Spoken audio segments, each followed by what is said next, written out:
Well, good evening, everybody, and welcome to tonight's special online event, How to Survive and Thrive in the Executive Job Market.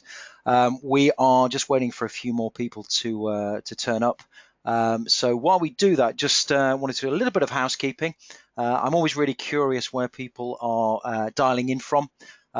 So if you can find the question box on the control panel, if you just want to pop your name in there, and let me know where you're from, and I'll acknowledge you as you arrive in. So hi, Linda from New York City, one of my favorite cities in the world. Fantastic.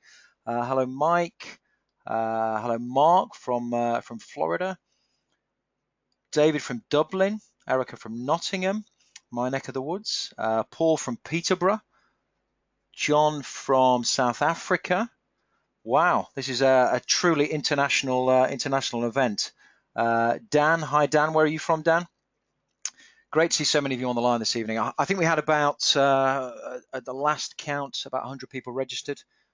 So expecting a few more people to turn up, but of course sometimes people get busy and can't make it. There will be a recording by the way, so you'll get that at the end. I'll get that out to you later on this evening.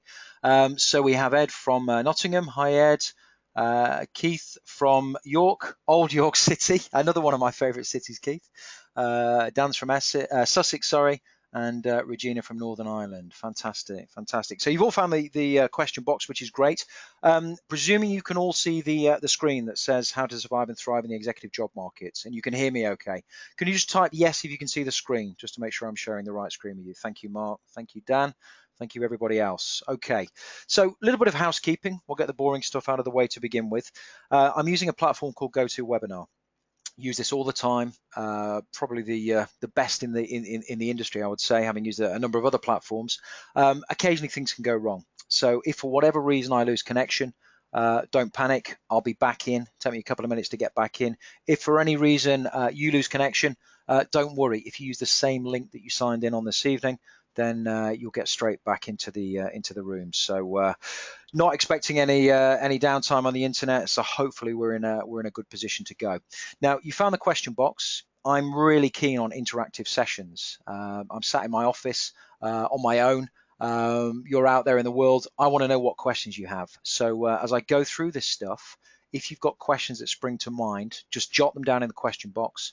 Hit return, and we can pick those up at the end, because I did say in the landing page where you signed up that we definitely dedicate some time for questions at the end, because I think sometimes in online events like this, some of the most insightful stuff comes from the questions, because I want to know what your challenges are, and if I can help you resolve some of those challenges this evening, then so much the better. So let's talk about what I'm going to cover this evening, and I'm going to cover three things. The first thing I'm going to cover is the framework for executive job search success, and the title of this webinar was Survive and Thrive. The framework that I'm going to present to you this evening is all about survival in the job market, because if you've been in the job market for a while, the executive job market in particular, you'll know there's ups and downs. If you're about to enter the executive job market, expect the ups and downs. And a lot of the success that you will find, if you're going to find success, is about staying in the game long enough. So what you need a framework, or you need a system for success. And I'm going to share with you this evening some of the system that I've been using to coach clients from across the world to find the opportunity that they want, whether it's advertised or not. And I talk about this thing called reactive chaos, because the majority of people, in my experience when I first meet them or begin coaching them, is that they're in this space where things are happening to them. They're not in control of their process.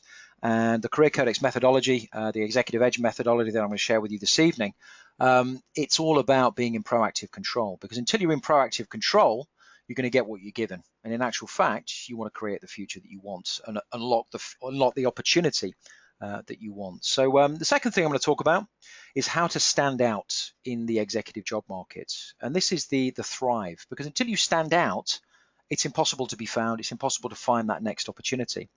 And many of you on the line, in fact, let me ask you the question: how many of you on the line this evening have heard of this thing called the hidden market? Just type yes or no in the box if you would, please.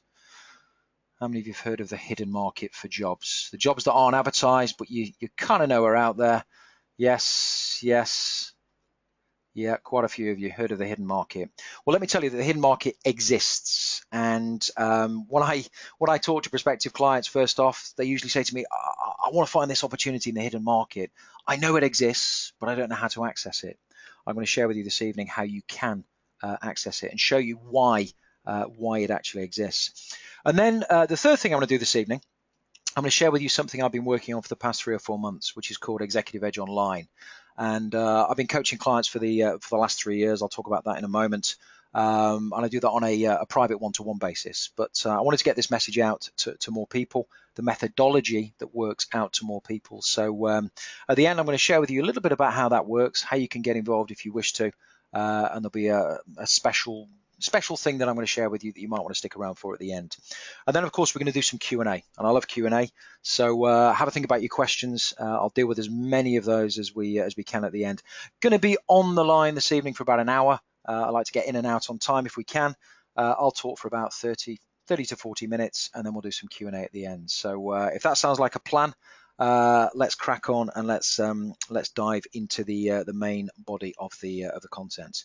So a little bit of background. I always think when you turn up and spend an hour of your time, you need to know why you're listening to somebody, because there's a lot of people out there claiming to be who they're perhaps not. When I jump on other people's webinars, I always want to know who they are and why I should be there and why I should potentially listen. So I'll give you a really, really quick whistle-stop tour as to my background and why I do what I do today. So I qualified as a chartered accountant back in, goodness me, 2000 with KPMG. Didn't really know what I wanted to do, and as many people do, I fell into the world of recruitment. And I worked for a consultancy for 6 years, specialized in finance at that time. And then I set my own recruitment company up in 2008, 2 weeks before Lehman Brothers collapsed. So I'm sure some of you can remember the financial crisis. I set up. It was tough.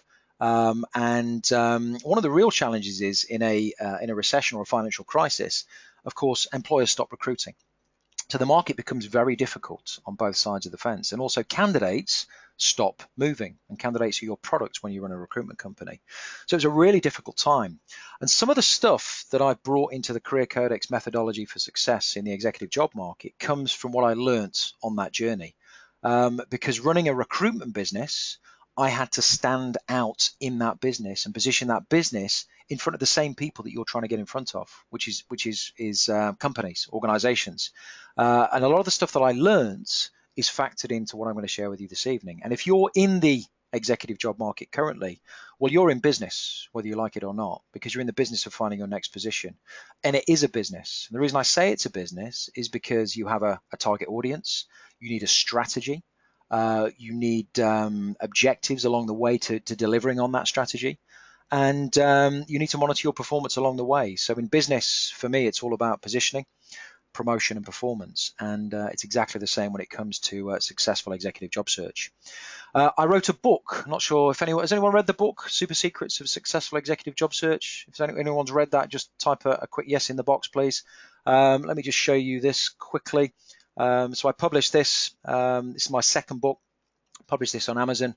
It's done pretty well. 37 5-star reviews, 1 4-star. You got to have 1 4-star, I guess. But I was a bit disappointed when I got that one. But never mind. So some of the stuff I'll share with you this evening is in the book. A lot of the stuff I'm going to share with you this evening isn't. But that's a useful resource if you need some extra help at the end of this. So what I do now, I work via Career Codex as a trainer, coach, and cornerman. So I train executive clients on a different methodology, a different way of approaching the executive job market. And then I act as a coach because executive job search can take quite a bit of time. It can take 3 to 6 months, sometimes 9 months, depending on your seniority. And being accountable to somebody and having somebody that can motivate you when times get tough, because remember, executive job search can be a lonely pursuit because you do it on your own. So I act as a coach to my clients and also a cornerman. I'm a keen martial artist, as you can see from the last point. And in a fight, and I used to fight competitively, you have a cornerman who watches out for the things that you can't see because you're in the heat of battle.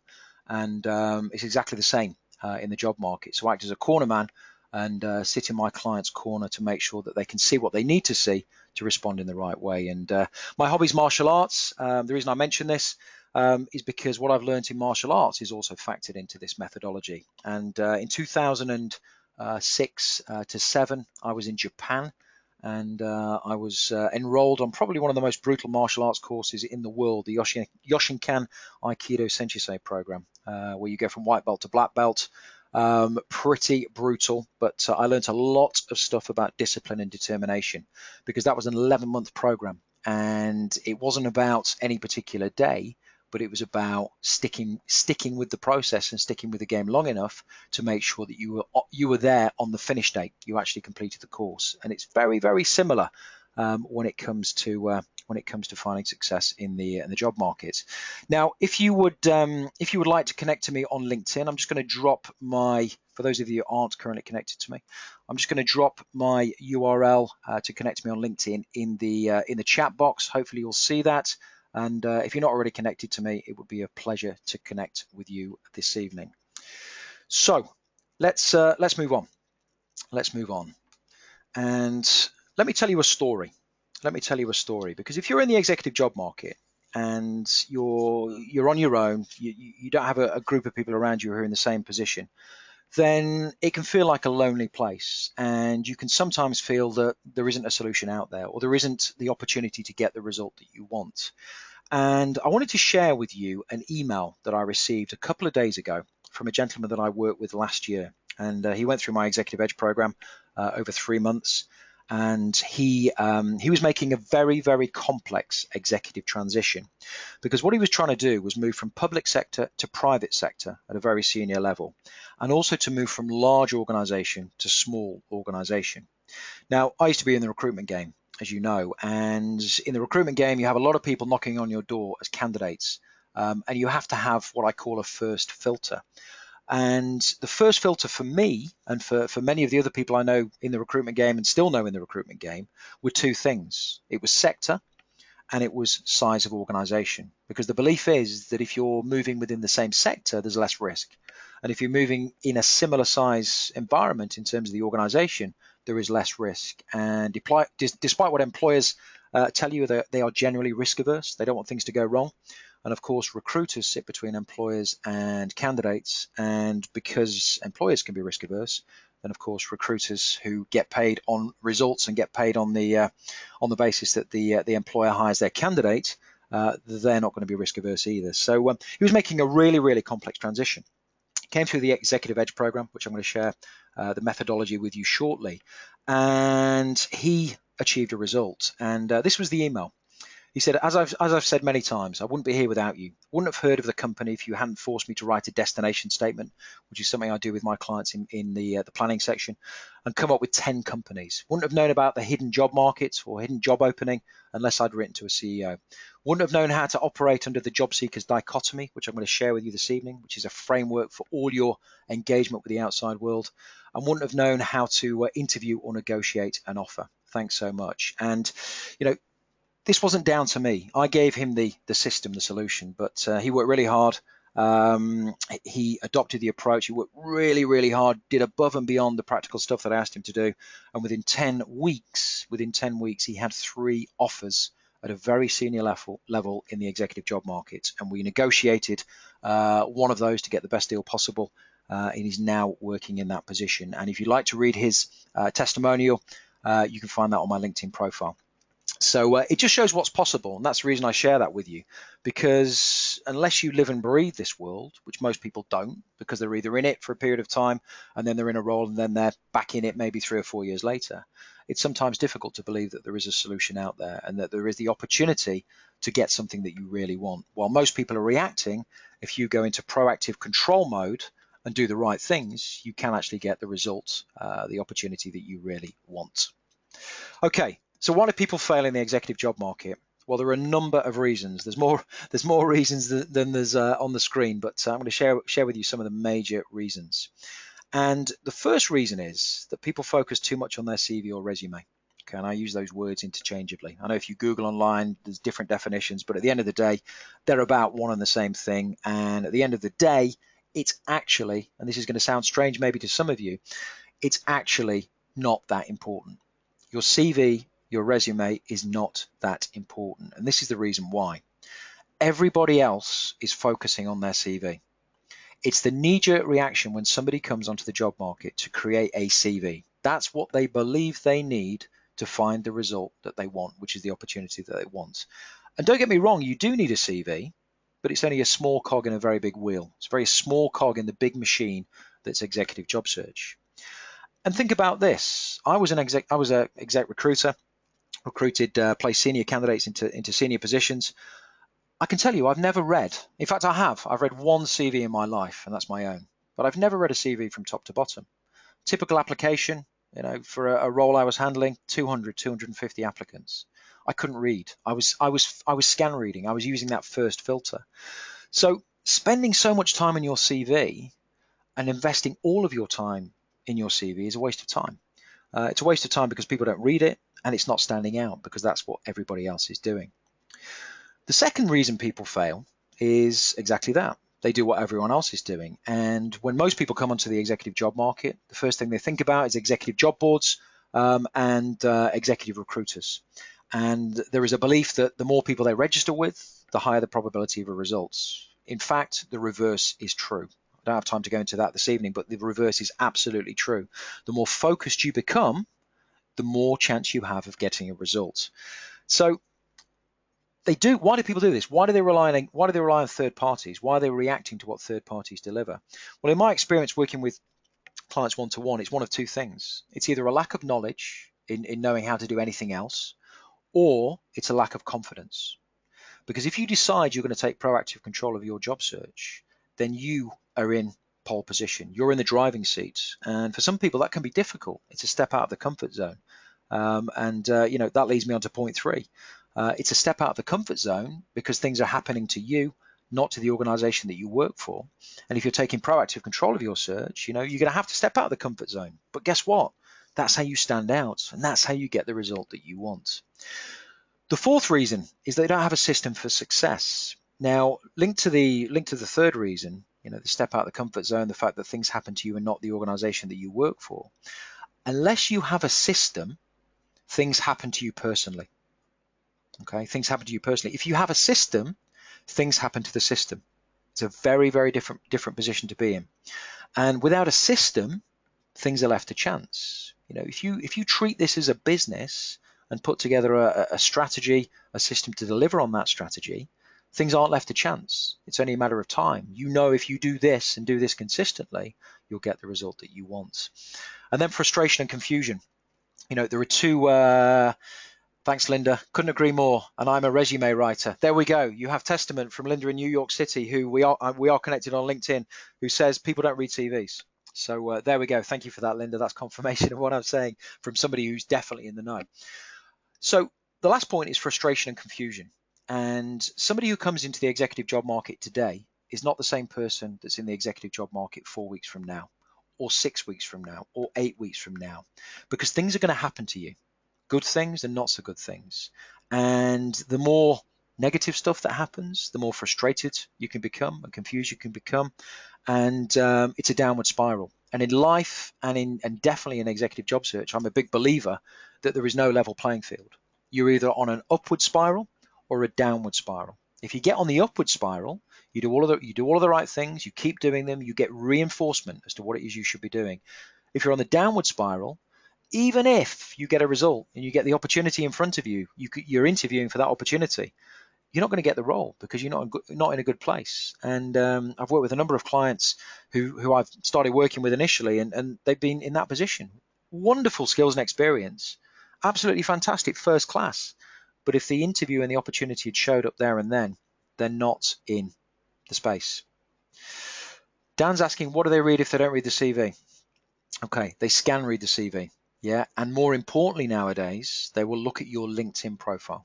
Absolutely. And when I left recruitment, 3-4 years ago now, towards the end, all I would use the CV for was to get the name and location, and then I'm onto LinkedIn, because LinkedIn is going to tell me a lot more about you than your CV will. So yeah, LinkedIn is what people are looking at these days. And LinkedIn is an important database. I'm going to talk about that in a moment. And you absolutely need to be positioned on LinkedIn and positioned properly. Okay, so what are the 4 stages of success? Well, I've already mentioned down here, the first thing people tend to think about is what I call process. So this is, okay, I'm going to put together a CV. I'm going to get it to as many people as I can, and I'm going to wait and see what happens. That's not the way to approach it. And the Career Codex methodology that I've developed takes 4 steps back, or 3 steps back rather, to planning, to psychology, and to environment. And we start with environment because environment is how the game's played. And if you think about the executive job market as a sport, which is not a bad analogy, because there are winners and losers, there are rules of the game. Unless you know the rules of the game, then you're not going to win. There's no chance. I lived in Australia for a while, and I used to watch Aussie rules football. No idea what the rules were.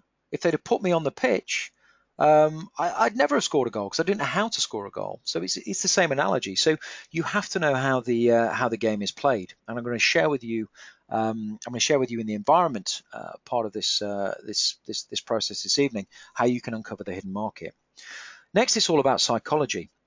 When people ask me what's important, what's the most important thing when it comes to executive job search, my answer is simple. It's psychology.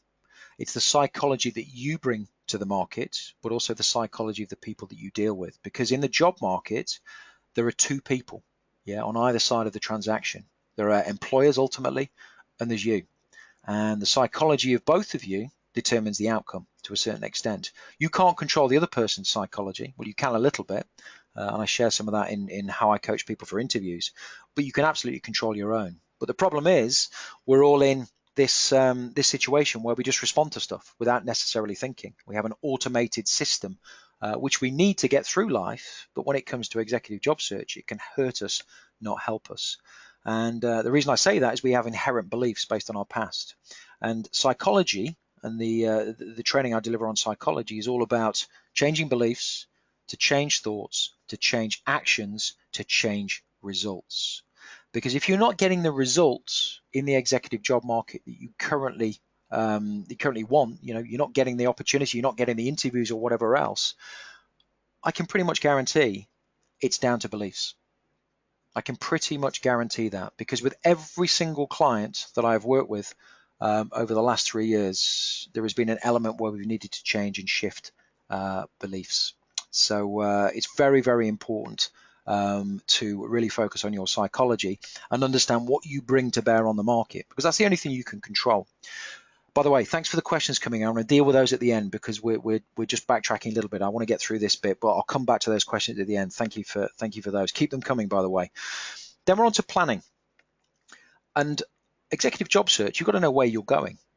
But this is this game of chance. When people put a CV in front of a recruiter or a CV on a job board, quite often they're just reacting to what's out there. And I wonder how many people on the line this evening have ever really taken a step back and said, irrespective of what's out there, what do I actually want? Irrespective of what's out there, what do I actually want? And then focused in on that and built a plan and strategy to go out there and find it. Because even if it's not advertised, it's not being presented to you by an executive recruiter, it probably exists. It probably exists. And in actual fact, the only place you'll find it is the hidden market. Which I'll come on to. So I mentioned earlier that this is about focus. You don't come onto the market thinking, well, I'll do anything for anybody. There's no message there. There's no USP. There's no brand you. This is about getting really focused and clear about what you want, so you know who you need to get in front of, and then when you get in front of that person in the hidden market, then you have a message that resonates. And then, of course, we're into process. What I teach in process, there's 8 steps to success, and it does start with a CV and resume. I talk about cover letters, which is much, much more than cover letters. It's a framework for engagement, getting in front of decision makers, all of this stuff, right up to offer negotiation. And I just say one thing on that: if you are offered a position, you absolutely need to negotiate. Absolutely need to negotiate.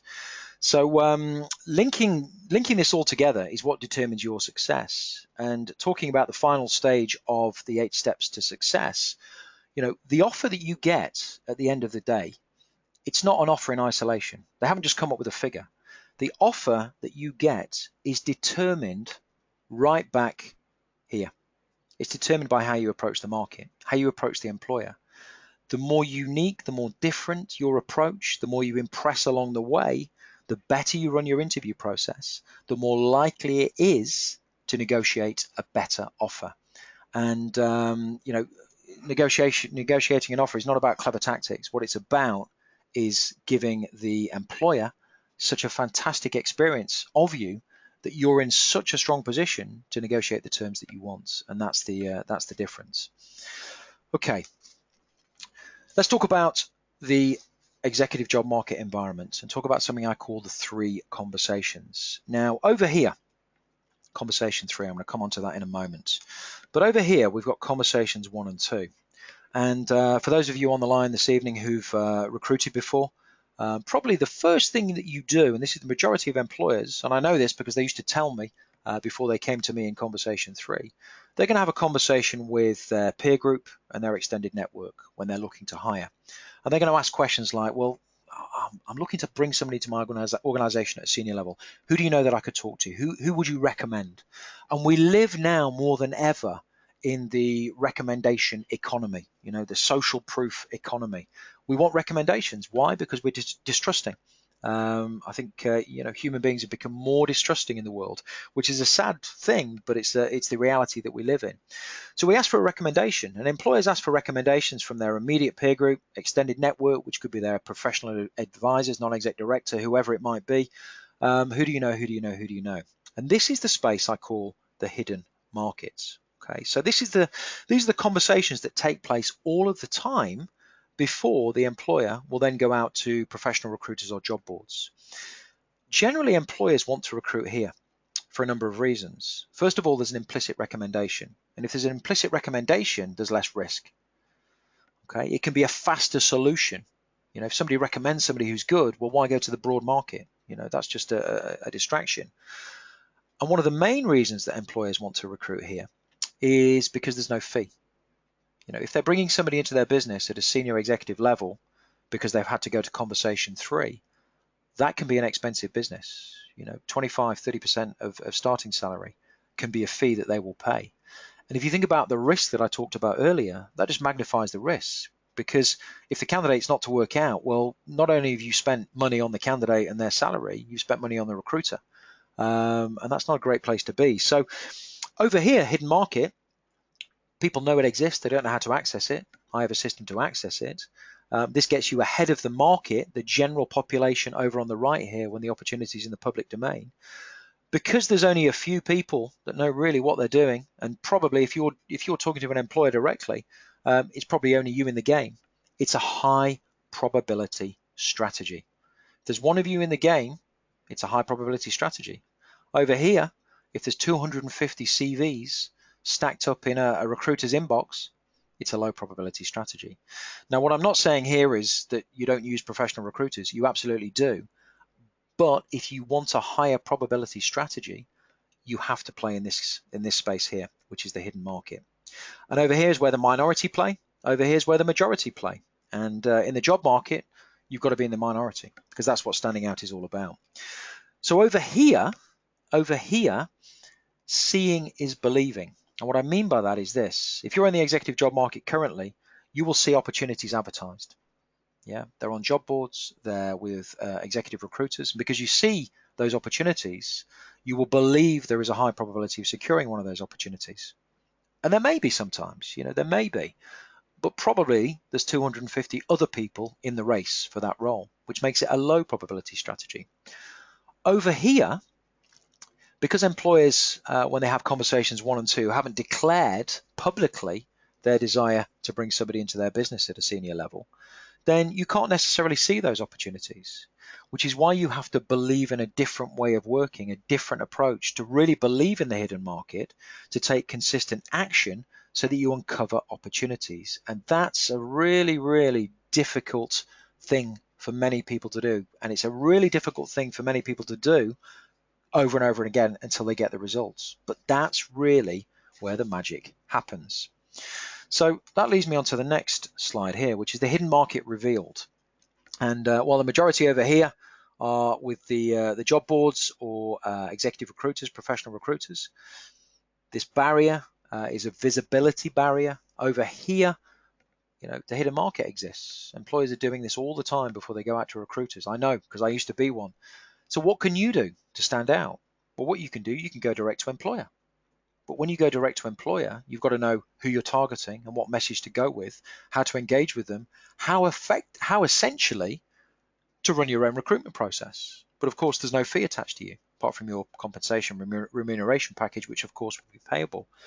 And because if you go to employer directly, your approach is so unique and different, it makes you stand out. You're perceived to be a better candidate, because going back to the CV, as I said earlier, people don't read CVs. What actually gets attention is the approach, and the approach is just as important as your skills and abilities. And then down here, how else do you get access to the hidden market? Well, you do this via a type of person rather, I call market makers. And market makers are well-connected individuals in your profession, industry sector, or geography. So these are the people that have connectivity. I run a business group where I'm based, and we have 200 organizations in that business group. And I'm continually asked, who do you know? Who could you recommend? So I'm a market maker. But very few people build a relationship with me in the right way so that I would be in a position to recommend them. But that's the market maker strategy. And market makers, of course, because they know lots of organizations, you build a relationship with a market maker, then they have the power to introduce you not just to one organization, but potentially 10, 20, 30, depending on how many they know. And of course, that's conversations 1 and 2, because employers are going to ask market makers, the people that they trust, who they recommend. So down here, it's moving from reactive chaos, lack of control, low probability, to proactive control, higher probability. Okay, so bridging the gap. You have a choice. You have a choice if you're in the executive job market. You can rely on others to bridge this gap. So this is job boards, executive recruiters. Or using a different methodology, you can bridge this gap. So you can move from here closer to the employer. Positioning yourself closer to the employer gets their attention and leads to the opening of opportunities. Now, these arrows represent something that's changed the game massively in recent years, and it's one of the reasons that I decided to leave the recruitment space. And this is LinkedIn. If you're not on LinkedIn, you absolutely need to be on LinkedIn. It's the game changer. Recruitment companies have a database. I used to have a database. Guess what? It was always out of date because I had to keep it up to date. LinkedIn is as near as possible always up to date, because it's the individual who keeps it up to date. We're all communicating our personal brands, so of course we're going to keep it up to date. And employers know this, and employers, even with a free account, can approach a multitude of people, search on a multitude of people to start engaging directly with candidates. So you've got to be on LinkedIn, but you've got to be on LinkedIn in the right way. And of course, this arrow here represents something else, which a lot of people miss. It's not only that you can be found on LinkedIn by employers. LinkedIn gives you the opportunity to research employers and approach them directly. And that really is standing out. So in terms of bridging this gap, you can take the reactive chaos approach and rely solely on job boards and executive recruiters. And you still need to talk to executive recruiters as part of a proactive strategy. I have no grudge with executive recruiters. I think they do a great job. But it's just they're not set up and positioned necessarily to give you either the right advice or the right openings because of the way they're set up, which is all about the fee. So you can decide reactive chaos or proactive control. Proactive control is 3 things: talking to recruiters, engaging the recruiters in a very different way, direct to employer, market makers, those 3 things. Job boards, forget it, low probability. You may get lucky, really, really low probability. So filling that gap, it's either reactive chaos or proactive control. So we jump back, let's jump forward again. Okay, let's talk about proximity and probability. And this diagram may have some resonance now based on what I've just said. This line in the middle represents the hidden market. So to the left here, this is what most people can see. To the right, This is what most people don't see. This is the hidden market. And this is how you get close to your end goal. And your end goal lands with an employer. You're hired by an employer. And my question to you on the line tonight is, where are you on this line? Where are you in terms of proximity to an employer of choice? I suspect some of you are here. Yeah, I suspect some of you are here. These red ones are red for a reason, because they're low probability. And this is where the majority play. Yeah, this is where the majority play. This is where the minority play. This is the hidden market. This is where the opportunities really, really exist. And in the last sort of 12 months, 18 months, I've spoken to a number of my executive clients who've been telling me, and I've researched these organizations, about a special kind of service that's out there, whereby there are businesses now that, for a fee, will introduce you to recruiters. I mean, to me, it makes no sense, because you're one step removed from where you, well, three steps removed really from where you need to be. And I know recruiters, and I spoke to a number of recruiters about this in executive search firms, and they tell me, you know, people are doing this. People are paying fees to do this, but it's such a low probability strategy. Yes, you need to engage with recruiters, but do it directly. Do it in a different way to everybody else. But focus 2/3 of your attention over here, which is the hidden market. And one of the reasons that people play over here and play further away from the end goal is because of, I guess, fear and lack of knowledge, and the fact that it's more difficult to go directly and to play in the hidden market. But that's the whole point. That's the whole point, because that's how you get a result. That's how you stand out.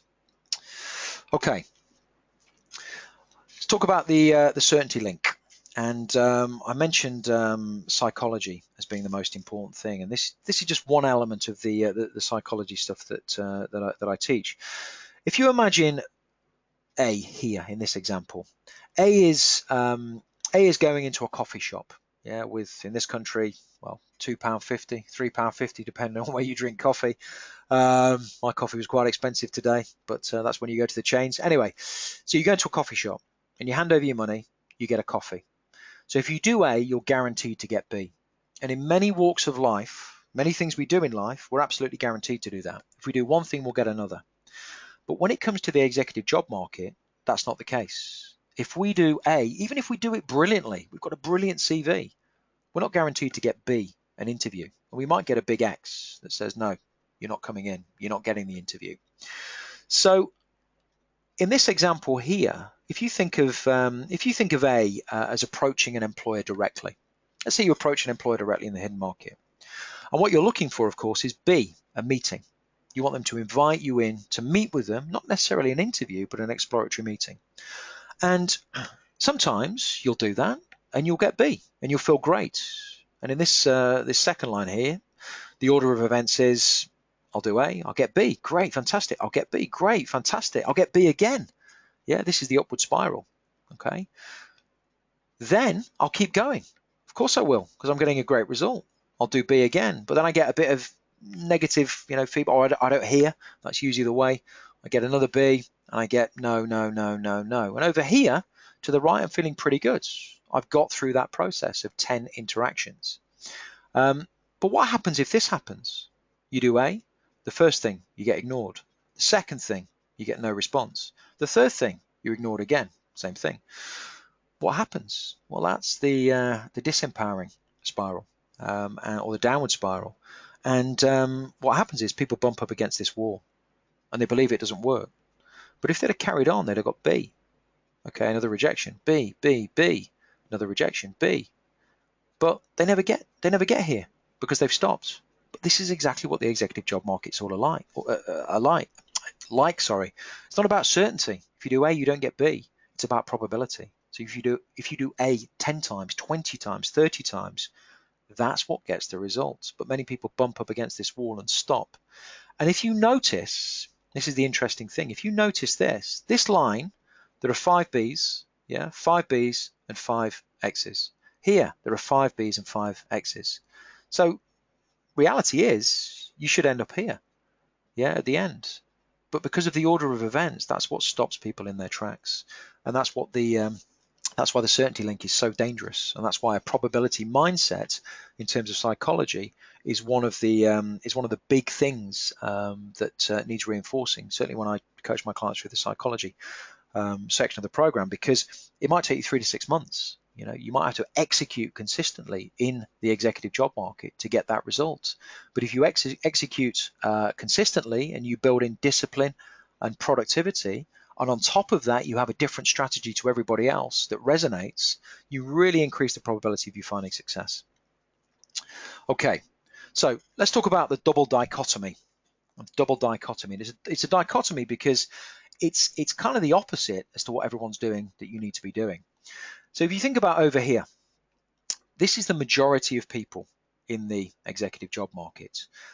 They are relying on others. And as a result, because they're relying on others, it's very easy to blame others. And actually, that's a really comfortable position to be in. Because if we can blame somebody else for things not happening, well, it really wasn't down to us. You know, that's okay because it's not my fault. It's somebody else's. And, you know, we all do it. We all do it. We blame other people. We make excuses because it makes we kind of con ourselves into the fact that we're not in control. It's somebody else's fault, so that's okay. We feel better, and that's what the majority of people are doing in the executive job market. You know, they're relying on other people. When things go wrong, it's the recruiter's fault. It's the market's fault. The reality, it's not. It's not, because success in the executive job market starts with taking personal responsibility. Because until you take personal responsibility, you'll always let yourself off the hook. There's somebody else to blame. You cannot move to proactive control of your career and your future until you accept responsibility for what does or doesn't happen. And that's a huge distinction, a huge distinction. And this journey from here to here, when I work with my one-to-one clients, even some really experienced people at a really senior level in some really well-known organizations that you would know, this transition could take 3 months. It could take 3 months just to do this, as well as everything else, because it's so important and it's so difficult to do. And I show my clients how to use something I call a thinking journal, which taps into the subconscious mind. It brings out observations that can then be changed in the conscious mind, and it builds new habits, new empowered habits. And I'll share with you something at the end that you can go and have a watch of what I'm talking about. Then the second dichotomy is that when people come onto the executive job market, and this is most people over here, it's all about them. You know, it's all about their need for a job. You know, here's my CV. I need a job. You know, where are the jobs? I need it. It's the topic of conversation. You know, if they get in front of an employer, they meet somebody at a networking event. It's all about the need for a job. Doesn't work. Doesn't help you stand out. And reality, and I'm going to say this, and it's going to sound strange, but bear with me. The reality is this: if you're playing in the hidden market properly, your message, in the first instance, should never be about you. And it absolutely should not be about your need for a job. I'm going to say that again. In the hidden market, your message to an employer or to a market maker, in the first instance, should never be about you. In the first instance, to stand out, to remember your approach is key, it has to be all about them. So this is the executive job seeker dichotomy, which links to the previous slide. And this is a rule. And this is a rule for engagement with the outside world. So this is recruiters, this is market makers, this is employers directly. And the first element of this rule, and this is the framework, so you refer back in any communication, any engagement, refer back to this. The first one, the first element, is born in psychology. This is about taking proactive control, ditching reactive chaos, because it says your success in the job market has nothing to do with the job market itself. It has everything to do with you. And while that may sound scary, it's extremely liberating, because as soon as you put yourself in control of your executive job search, you're in control. You can do what you want. You can make things happen. And then the second element is, in all communication with professional recruiters, employers, and market makers, it's never about you. It's always about them. And this is the big mistake many people make. Even if they know of the hidden market, because their message is the same as everybody else, they don't get through. And that's one of the big challenges. So We're about on 45 minutes. I'm just going to share something with you, and please feel free, based on what I've said, to fire some questions into the question box. And I'm going to stick around and deal with those questions in a moment. So the last thing I promised to share with you this evening is something I've been working on for the last 3 or 4 months, or 2-3 months. It seems like a lot longer. And this is an online version of my Executive Edge program. And the Executive Edge program is a program that I've been using to coach executive clients from across the world to define, find, and secure the executive opportunity they really want, not just the one they see advertised. And we're hopefully connected on LinkedIn. Have a look at some of the LinkedIn recommendations of clients I previously worked with, and I'm going to share with you a way that you can do that too. So I only work with a select group of people. You can only work with so many people one-to-one. So I decided to create an online version of this for 2 reasons. First of all, I can reach more people with the message and the methodology. And second, of course, the price point is more competitive because it's not physical face-to-face delivery. So I created the Career Codex Executive Edge program online. And I'm just going to show you that now. And let me just jump in here. So this is the program. And I'm going to share the link with you in a minute and let you know how you can get involved. So program description, program content, there's an overview section. It's part of the free trial. Environment, talked about this evening. Psychology, lots of content on psychology. Planning, how you get clear on the opportunity that you really want, not just the one that you've seen advertised or presented to you by an executive recruiter. Then we're into process. So this is how you run your recruitment process, effectively doing what an executive recruiter does without the fee attached, and how you put together a super executive CV or resume, how you write an impactful cover letter. And this is more than cover letters. This is about any communication that you put in front of an employer.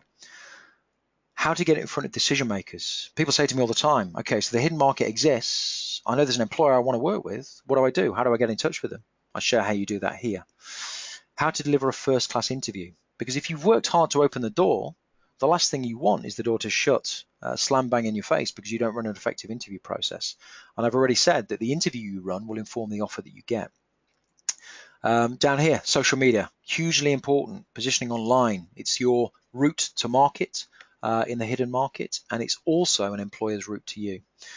Networking, innovation, and then how to handle the offer negotiation stage. Summary section down here, and some bonus content and group coaching calls. So basically, I'm launching this evening, and I'm launching it this evening with all of you on the line. If some of you want to get involved, that's absolutely fantastic. I'm going to drop the link now into the group chat, and I'm also going to drop a code in there as well. Let me do that right now. There we go. So you should have that right now, and you can see this back on screen. So this is the URL link, and this is the coupon code. So for anyone who wants to get involved with this program, I'm offering the first 20 seats on this program at a discount. This coupon code will give you a discount at checkout of 25% off the standard rate. You'll see that there are a number of pricing options. There is a monthly, which is auto renewal until you decide to cancel. There is a 3-month, which has some bonuses: copy of the book, 30-minute private go-to meeting with me, and there is a 6-month package. This is the one. This is the one that is the best to go for, and the reason for that is this: it will take you, if you do the content properly and take the practical actions and follow things to the letter, it will take you 3 months to get through. And that's what I do with my one-to-one coaching clients. So this methodology here mirrors exactly what I do with my one-to-one coaching clients. So that's available to anyone on this call this evening. The first 20 seats are at a 25% discount. You can jump in on the free trial. And in fact, let me show you that. If you jump in on let me show you here. If you jump in on the free trial, you can go in and watch the overview section. Okay, this gives you an overview as to what this program is all about, far more detail than I've been able to speak to you about this evening. And I'm also going to give you the opportunity to watch the first video of each of the sections, which frames what comes up in that section. And also, as part of the free trial, I am releasing the first part of social media. So you'll get a different idea as to how to leverage the power of social media, and in particular LinkedIn. So if you want to have a dig around, that's great. It's online.careercodex.com. Here is the, where is it? And I'm going to come into the questions in a minute. This is it, EEO launch 17, first 20 seats, 25% discount with that. This thing auto renews, so if you go on the 3-month, you pay that for the 3 months less the discount. It auto renews at the end, but you can cancel the auto renewal whenever you want in the platform. And if you have a problem, this is what the back end looks like. So this is what you would actually see. Here are all the lessons and content. There's downloadable documents. There's all the practical exercises you need to do in planning. There is, in fact, I share something in the, where is it? The getting in front of decision makers section. I actually share the cover letter that opened up the opportunity for the client I spoke to you about at the start, who I shared the example with. It's not the exact cover letter, but it's pretty much what this person used to unlock that opportunity in the hidden market. So there we go. Let me put that back up on the screen. If you want to take advantage of that, that's there. I'll put that in the follow-up email, and let me dive in now and deal with any questions that people have. Wow. Okay, so we've got a few. Okay, so Dan, this is the first question I've come across. I have a strong LinkedIn page and very little comes through it, despite heavy networking through LinkedIn groups and autopilots. Okay, so I know what you mean by autopilot. Yeah, I've used some of that before. Okay, so there could be a number of reasons for that, Dan. The first thing could be that you're not targeted in your approach. So have you got clearly focused on your direction of travel, your destination, as I call it? Do you know, have you got a clearly defined, written down destination of where you want to be headed, what that opportunity looks like? Because that informs your target audience and it informs your message. And I talk about on the Executive Edge Online program, I link executive job search to modern marketing, about positioning and how you go to market effectively. And in the social media section, it's not just about having a shop window, it's about engaging on the platform proactively. And you're already doing some of this stuff correctly, because LinkedIn groups, for all of you listening, are huge. Because if you think of LinkedIn as the ocean, the groups are where you catch a certain type of fish. And as a professional recruiter, what I would do often, rather than searching the database through an advanced people search, I'd jump straight into a group and I'd ask people in the group who they knew, conversations 1 and 2, albeit I was a recruiter. And it yielded results all the time. So LinkedIn groups is huge. And yeah, Dan, you're doing some of the right stuff, but without a detailed conversation, I've got a few clues as to what may be going wrong there, and it could be your positioning, because your direction of travel is not perhaps as clear as it could be. Okay, in the US, we employers won't give recommendations, employment verification only. Yeah, I know it's a common problem in the UK as well, but on LinkedIn, it doesn't have to be a recommendation from an employer. It could be a colleague, it could be somebody who worked for you, somebody who has experience of you, and it doesn't necessarily have to be an employer. And this is this world we live in, of this risk-averse world where we don't want to recommend, we don't want anything to come back and bite us. But you know, you can get recommendations on LinkedIn. There are ways to get recommendations that is much more than simply clicking on the link and sending the request. That doesn't work, in my opinion, by the way. In actual fact, you have to have some physical intervention, some human intervention, to guarantee that recommendation is going to come through. Okay, Hector. Recently, I experienced the following. I was selected as final candidate for executive position. The hiring manager contacted me on February the 11th to let me know that the position was cancelled because of new business needs for the role. I was not selected. 2 days later, the employer posted the same role that I was interviewed for. Do you have any recommendation to approach the hiring manager on this situation? Should I let go and move on? Wow, that's a good question. Does happen. The danger here is making assumptions about what's happened or what has not happened. And probably the immediate knee-jerk assumption that you're making is they fobbed me off, now they want to go and get somebody else. Okay, that's a negative connotation. But that may or may not be the situation. You are well within your rights to contact that organization, contact the most senior decision maker that you met along that process, and ask the question. Ask the question. It could be a mistake. It could be something else, but you don't know.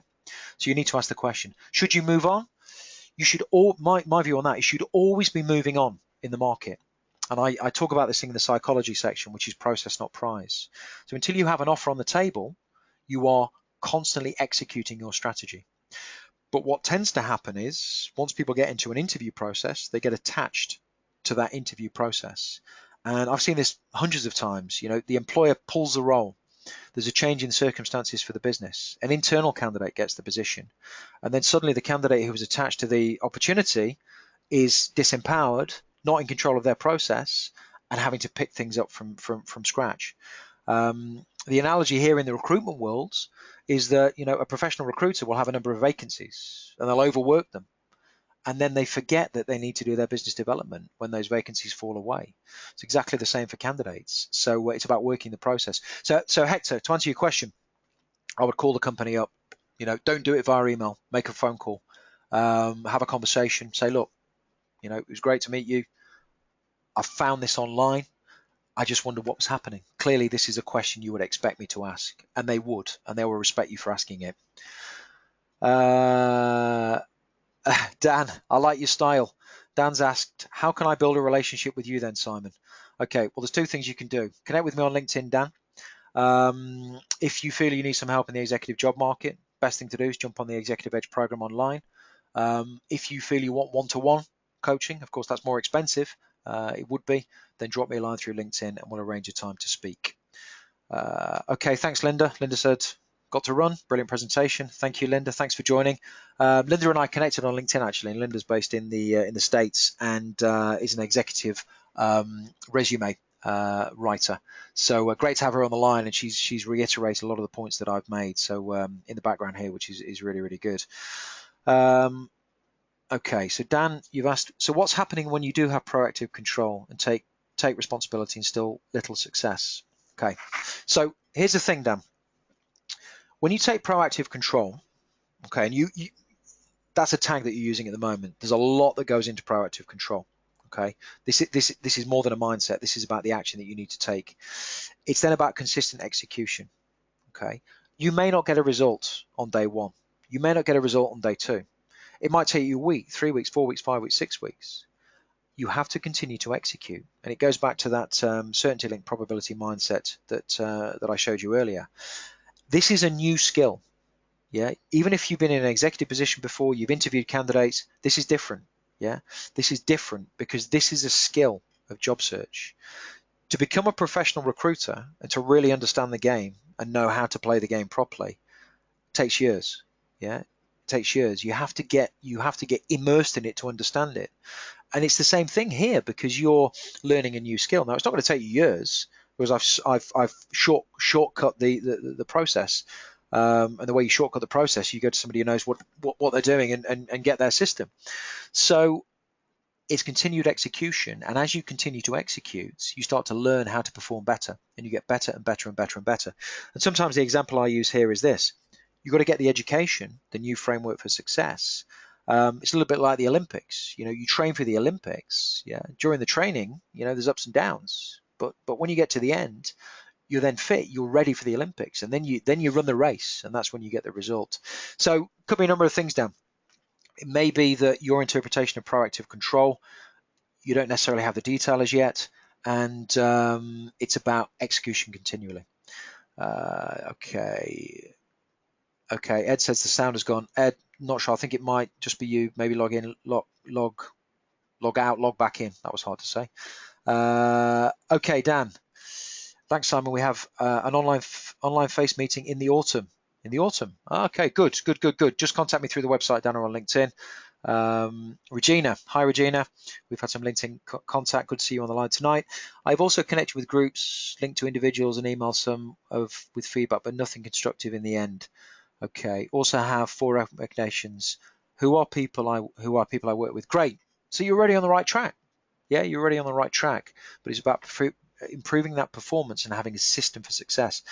Anyone can do anything in isolation, but does it formulate into a system? And the Career Codex methodology, the executive executive edge methodology is a system, and what you do in offer and negotiation connects with what you do in environments, and what you do at interview connects with what you put on your CV. Yeah, what you do on LinkedIn connects with everything else. So it's about having a system and then executing that system. Okay, Dan, totally agree. 7 months in, it's mind-numbing. Simon, what's mind-numbing? Okay, the job maybe. Simon, thanks for all the interaction. Any advice for senior group interviews? Am I only one?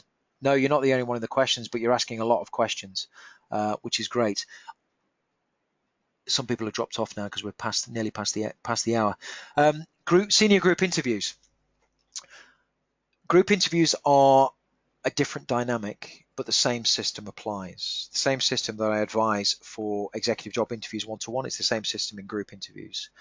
Now, group interviews, employers sometimes use group interviews for one of two reasons. Number one, it's a quick way to circumvent what can be an extended recruitment process. If you're going to meet 10 people one-to-one, it's going to take a lot more time than if you meet those 10 people together. And the second reason that people often do group interviews is because they want to see how you interact in a group. And remember, in a business, you're generally not working alone. So it's a great way to test before they make a decision how you're going to interact in a group and how you're going to perform in a group type environment. Okay, so John's got a question about the Executive Edge program. Okay, we're going to run on for another 2 or 3 minutes, and has asked, if I've got an interview in a couple of weeks, do I have to go through everything before I get to the interview section? Well, my advice on this, John, is that you go direct to the interview section to review that first, because that's going to help you prepare for that interview. But then you need to go back and start at the beginning, because environment and psychology are the foundations for success. And it's environment and psychology that will help you through the difficult times, which you will face in the executive job market. But of course, if your priority is interview right now, you've got to focus on that priority. But the interview strategy that I outline is about preparation, execution, which is all about the higher baseline, and follow-up. So I dive in there and have a look at that. Okay, thank you, Erica. Thanks for joining. Great reinforcement of what we spoke about, because we spoke the other day. Excellent. Great to have you on the call, Erica. And I've got a couple more questions. I'll deal with these last couple of questions. Okay, so yeah, group coaching calls. Yes, didn't mention that earlier in relation to the Executive Edge program. So in addition to the content, somebody's asking what happens. In addition to the content, you get a fortnightly group coaching call, group webinar with me via this platform or similar platform. And basically, that's your opportunity to ask your questions like this, specific to your situation, to reinforce the content that you're going through, to address any issues and challenges that you have. So they take place on a fortnightly basis. I record them, and once I've recorded them, what I do is I pop them down here. Let me show you. I pop them down here in the group coaching calls in the platform here.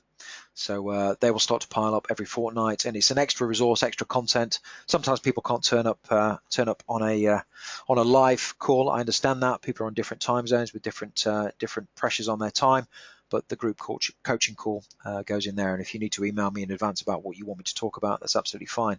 And then I think we'll deal with the last question, because we are on time. Yes, so David's asked about the group coaching call. So yeah, David, hopefully that cleared that up for you. This is your way to interact with me directly on a private call, a webinar exactly like this, where you ask questions specific to your situation, and they take place on a fortnightly basis to reinforce some of the stuff that. Okay, what times are those calls, David? Yes, good question. So generally, I do these calls at around 7:30 GMT. I have a lot of American clients, so that works quite well for them. I'm going to mix this up. Generally, it's a Thursday. Occasionally, it will be a Sunday. I'm going to experiment and see when we're getting the most uptake. But if you're enrolled on the program, David, and there's a question that you want to ask me and you can't make the call, you can drop that into an email, and I can deal with that on the call. And of course, you'll find it, as you can see on screen here, in the group coaching calls down here. And then the last question I've had is from Jennifer. Jennifer says, is there a guarantee? Great question. I like when people ask me that question. Is there a guarantee that if you enroll on the program that you're going to find a position within a certain period of time? The answer to that is no, because it's down to you. Because remember what I said is about personal responsibility. But my guarantee is this: there is a guarantee, and actually I put it in here. Where are we? There is a guarantee, and I'll talk about it down here. And the guarantee is this: that if you come in and you do everything that I ask you to do, go through all of the content, attend the group coaching calls, execute your strategy, take responsibility for executing your strategy, by the end of the content, you will have a completely different understanding as to how the executive job market works, and more importantly, your position in it. Because if you take proactive control and understand your position in the executive job market, then it's just a matter of time. And the guarantee, that's the guarantee in bold here. But also here, whatever your discipline or sector, you're going to be in a position to uncover a higher number of executive job opportunities. You're going to do it faster, and you're going to increase the probability of converting those opportunities into an offer at a more competitive remuneration or compensation package. And if you enroll for 3 months and you do all of the content, and you come on the group coaching calls, and I can see that you've been through the content and you've executed. If you turn around to me and say, do you know what, doesn't work, that's fine.